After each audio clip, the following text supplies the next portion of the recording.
How you doing, everybody? My name is Ian, and this is my book, Triangle X Squared Circle, the Wrestling Video Game Compendium. It's available right now on Kickstarter, and it will be available until July 16th. So if you want to grab a copy, if you've been saying, yeah, I'll get it, you're running out of time. It's up until July 16th. After this, that's it. I'm not famous. This book is not going to be in Barnes & Noble. If you want your copy, you gotta grab it now. Last month, I read you the chapter on WCW NWO Revenge as a little bit of a preview of what the book was going to be like. You know, I don't know about you, but I feel like if you're asking for support on something, you should have some material to say, hey, this is what it is you're supporting. Today, I have a test print in hand sent to me by my publisher, Sandeep Rai. Thank you for sending this over, Sandeep, because now I can show you the actual pages designed by the one and only Jason Madison. I can actually read this chapter today right out of the book. This is what your book is going to look like. This is what the book is. If you support it, this is what you're going to get. Now, if I'm being fully transparent, this is a test print, and most of the pages are not filled in yet, but what I'm going to read for you today has been filled in. So I'm just going to jump in. I'm not going to waste any more of your time. I'm going to read you the chapter on WWF SmackDown. Just bring it. I will splice in some footage from the game. I'll get some nice close-up shots of the book here, and I hope you enjoy the show here today. If you do like the way that this book sounds, if you like the way this book looks, Kickstarter is where you can grab your copy. I appreciate your support. We've already hit funding, so if you were on the fence and you're like, let's see how this goes, it already went all the way through funding, so the book is officially happening, and I thank you very much. Let's get down to business. In the wake of WWF SmackDown 2 Know Your Role's impressive performance, both critically and commercially, there was only one of The Rock's catchphrases fans had in mind regarding a follow-up. Just bring it.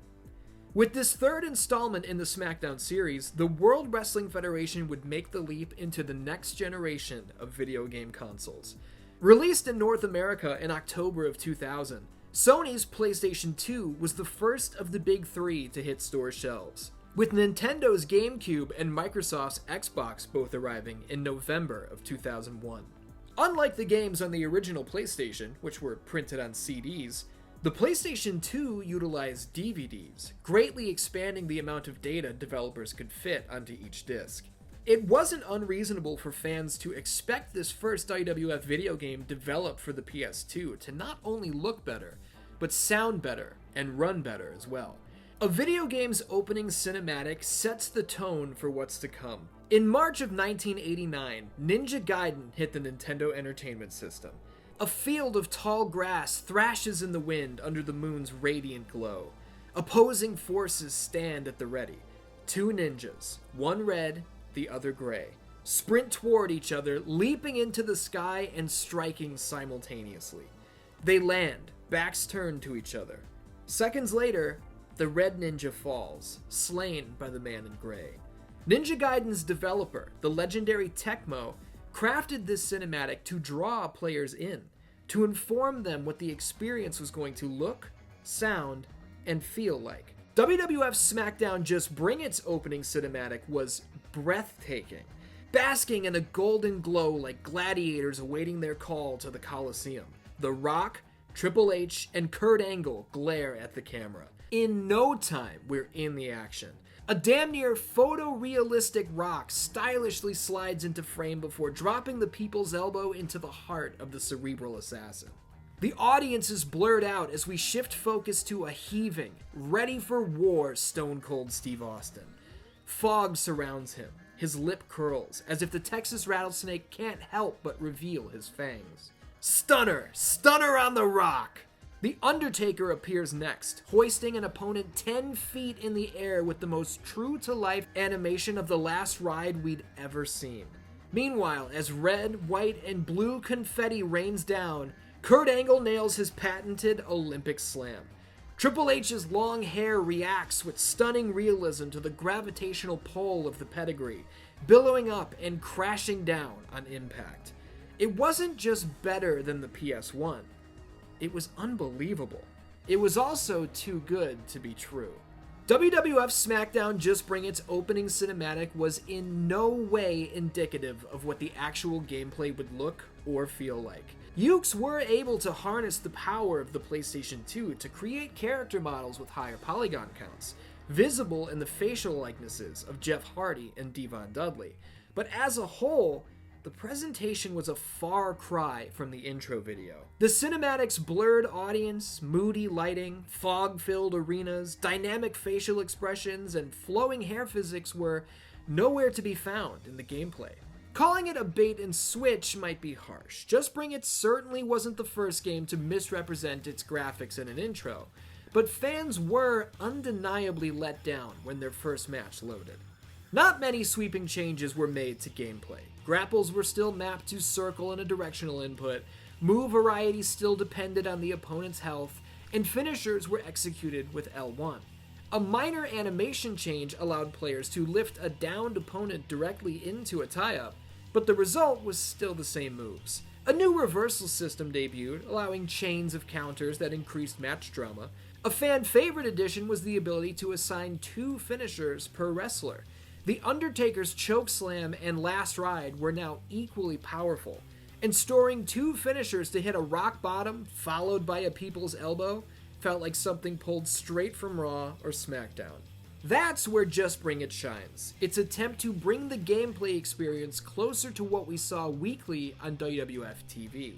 Or, at least, that's where it tries to shine. Not every dive from the top rope looks like Jeff Hardy's Swanton Bomb.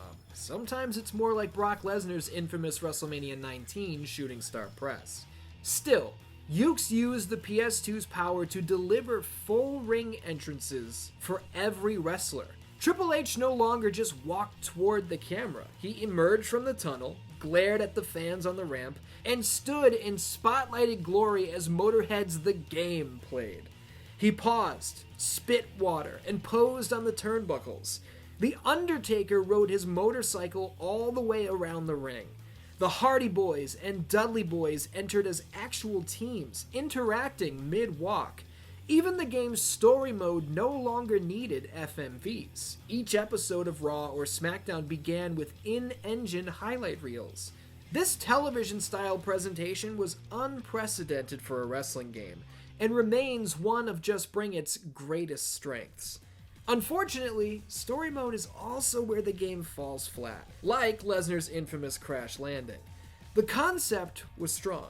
Choose any wrestler and decide early on which WWF title to chase. You could roam backstage in first person and even interact with other superstars, sometimes resulting in fights. It all felt true to an episode of Raw or SmackDown, but it all goes wrong in its execution. Say you pursued the WWF Championship. You'd face a low-level opponent, then the same one again, then maybe another, slightly better one, and then suddenly you're in the main event of WrestleMania for the title. Win or lose, the story ends after just 4 matches. Compared to the nearly endless season modes of SmackDown and SmackDown 2, this was shockingly short and incredibly underwhelming. A flying Brock Lesnar head spike of an attempt, to be sure. Like a properly structured wrestling match, Just Bring It was a game of gives and takes. For the first time, the series featured commentary during matches. Michael Cole and Taz providing calls for every suplex, clothesline, and awkward silence. Angle Slam might be followed by, "He really is a nice person," or the immortal line, "Kurt Angle was great the other day." The commentary was so awkward and disjointed, it became a defining part of the game's legacy. Longtime fans can still hear it in their heads today. Yes, you. Thank you for reading this book, by the way. Yuke's utilized the power of the PS2 to deliver the most realistic character models in the series to date, but at the cost of roster size. SmackDown 2 featured 60 wrestlers, Just Bring It had just 44. And for a game releasing in November 2001, the omissions were glaring. The entire WCW ECW invasion had already played out on TV. Top guys like Booker T, Diamond Dallas Page, and Rob Van Dam had not only been active on WWF television, they'd main evented pay-per-views and even won championships. Stone Cold Steve Austin, arguably the leader of the World Wrestling Federation, betrayed the company, aligning himself with WCW and fighting instead for the Alliance. None of this was reflected in SmackDown Just Bring It. RVD, DDP, and Booker T are nowhere to be found. Stone Cold has no affiliation with the Alliance, nor is the Alliance featured in the game whatsoever, outside of the WCW and ECW fonts appearing in Create a Wrestler mode. SmackDown 2's inclusion of the tables, ladders, and chairs match just 3 months after it debuted on television created expectations that whatever was happening on WWF television would be presented in each new game.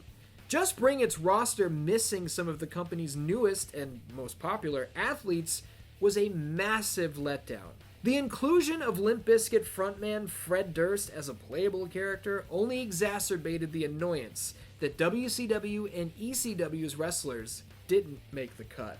On the plus side, pinfalls were now counted by visible referees. Senior official Earl Hebner appeared during matches. The only exceptions were 6-man tag and 8-man battle royal matches, both of which made their franchise debut here. The Armageddon Hell in a Cell match, which locked 6 wrestlers inside the demonic structure, made for an incredible pulse-pounding main event. Years later, WWF SmackDown Just Bring It is remembered as a disappointing first effort for the new generation. An outdated roster, a short and lackluster story mode, and new match types that were mostly renamed old ones left players saying, "That's it?" It was a game of highs and lows, but luckily for fans of the SmackDown series, things would only get better from here. Oh, there you have it. One more preview chapter from my book, Triangle X Squared Circle, the Wrestling Video Game Compendium. The Kickstarter campaign runs through July 16th, so if you want to grab a copy, do it now. You're running out of time. The book will not be available in stores, and it will not be available after the Kickstarter has ended, so now's the time to act. For everybody who has already grabbed a copy, thank you so much. To everybody who is going to grab one now, thank you so much. This was literally a lifelong goal of mine, and because of you, only because of you, it's happening. So thank you kindly. I appreciate it. I'm not going to take up any more of your time. Thank you so much for being here today. I hope you have a good, when am I putting this up? Probably on a Friday. I hope you have a good weekend. I love you, and I will see you soon.